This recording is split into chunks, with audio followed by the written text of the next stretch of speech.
C'est moi. Aujourd'hui, nous allons nous pencher sur l'accord au sein du groupe nominal. Tout d'abord, vous le savez déjà, un groupe nominal est un groupe de mots organisé autour d'un nom que l'on nomme nom noyau. Ce nom noyau est généralement précédé d'un déterminant qui indique son genre, masculin ou féminin, et son nombre, singulier ou pluriel. Il s'agit du plus petit groupe nominal qui existe. On peut ensuite l'étoffer, le préciser, à l'aide d'adjectifs qualificatifs. Prenons l'exemple suivant. Ceci est un cactus. Pour connaître le genre de cactus et son nombre, j'observe le déterminant placé devant. Il s'agit de 1. Donc, cactus est au masculin singulier.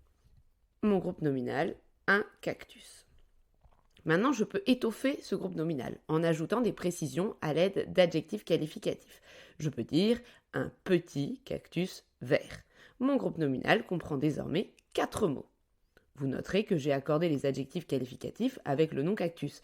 Si j'avais choisi le nom plante comme nom noyau, j'aurais dit la petite plante verte, puisque plante est au féminin singulier. Cette règle est simple et vous la connaissez depuis la nuit des temps. Au féminin, on ajoute un E et au pluriel un S. Mais la langue française est farceuse et il existe quelques cas pour lesquels il faut réfléchir un peu plus. On s'ennuierait autrement. Alors on va s'intéresser au féminin des noms et des adjectifs. Il existe 4 cas de figure. Le premier, on met traditionnellement un E à la fin du mot. C'est la majeure partie, on vient de le voir, français, française, avec un E à la fin. Deuxième cas, on ne peut pas féminiser le mot, il faut en trouver un autre. C'est le cas du féminin de homme, c'est femme, le féminin de cheval, jument, le féminin de coq, poule, etc., etc. Troisième cas de figure, le nom masculin est identique au nom féminin, rien ne change. C'est le cas du nom acrobate. On ne peut pas savoir si acrobate est féminin ou masculin sans observer le déterminant. Le quatrième cas de figure va nous occuper davantage. C'est celui dans lequel on modifie plus ou moins légèrement le radical.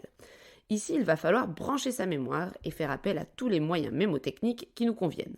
Moi, par exemple, j'ai besoin d'images. Et toi? Tu épelles les mots? Tu crées des phrases magiques sans queue ni tête? Tu écris? Il va falloir trouver le moyen qui te convient si tu veux venir à bout de ces listes. Alors, allons-y. Parmi les mots dont le radical évolue au féminin, il y a ceux qui doublent leur consonne finale. Ils peuvent être en on, c'est le cas de lion au féminin, lionne, on a doublé la consonne, n, e. On a les mots en ien ou en en, c'est le cas de martien au féminin, ça donne martienne. On a les noms masculins en et, comme muet, qui donne muette. On a les noms masculins en el, criminel, au féminin criminel, l, e.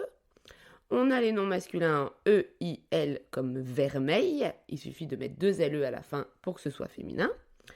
On a les noms masculins en an, comme paysan, au féminin ça donnera paysanne, n, e. On peut apprendre cette liste, ou alors vous pouvez faire comme moi, c'est-à-dire retenir un exemple emblématique, et c'est comme ça que je m'en souviens. Attention, à ces exceptions, en on, en, et, el, eil, an, s'ajoutent des exceptions d'exception. Je vous le concède, la langue française est une vraie trublione. Qu'est-ce qu'on s'amuse! Alors, cette liste est composée de 5 mots. Complet, concret, secret, inquiet et discret. Au féminin, ça donne complète, concrète, secrète, inquiète, discrète, et on ne double pas la consonne, on met simplement un E accent grave, la consonne plus un E. Pour les graver dans ma mémoire, j'ai retenu les initiales, ça donne C, cid. C, complet, C, concret, S, secret, I, inquiet, D, discret. Ensuite, parmi les mots dont le radical évolue, il y a les noms en ER, qui ont un féminin en E, accent grave, RE. Ceux-là prennent un accent aigu. C'est le cas de cavalière, E, accent grave, RE, qui est le féminin de cavalier. Troisième cas, nous avons les noms masculins qui s'achèvent en TEUR et qui ont un féminin en TRICE, tris. C'est le cas de facteur, factrice, auteur, autrice, etc. Venons-en au nom masculin qui s'achève cette fois en EUR. Eux auront un féminin en euse, E-U-S-E. Songeur, songeuse, coiffeur, coiffeuse. Attention, il existe à nouveau 4 exceptions qui, tout compte fait, se comportent tout à fait normalement. C'est le cas de majeur, mineur, inférieur et supérieur. Ceux-là sont en EUR, et au lieu d'avoir un féminin en euse, comme l'exception le veut, en fait, ils se comportent normalement, c'est-à-dire qu'ils prennent un E au féminin. On écrira donc majeur, E-U-R-E, mineur, E-U-R-E, inférieur, E-U-R-E, et supérieur, E-U-R-E. Voilà, nous en avons terminé avec les exceptions. Il nous reste 3 cas avant d'avoir terminé. Alors, nous avons les noms masculins en EUX. Eux ont un féminin en euse, E-U-S-E. C'est ainsi que l'adjectif heureux a pour féminin heureuse, chanceux, chanceuse. Il y a ensuite les noms masculins qui s'achèvent par la lettre F. Il n'y en a pas beaucoup. Au féminin, ils s'écrivent avec un V et un E. Un veuf, c'est quelqu'un dont le conjoint est mort, donnera au féminin une veuve, V-U-V-E. Et pour finir, mon préféré, ce sont les masculins qui s'achèvent avec la lettre C. Au féminin, ils s'écrivent C-Q-U-E. C'est le cas de l'adjectif grec.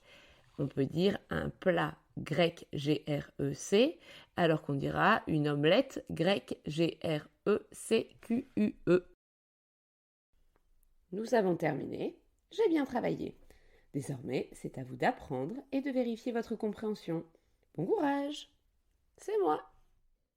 Created using Powtoon.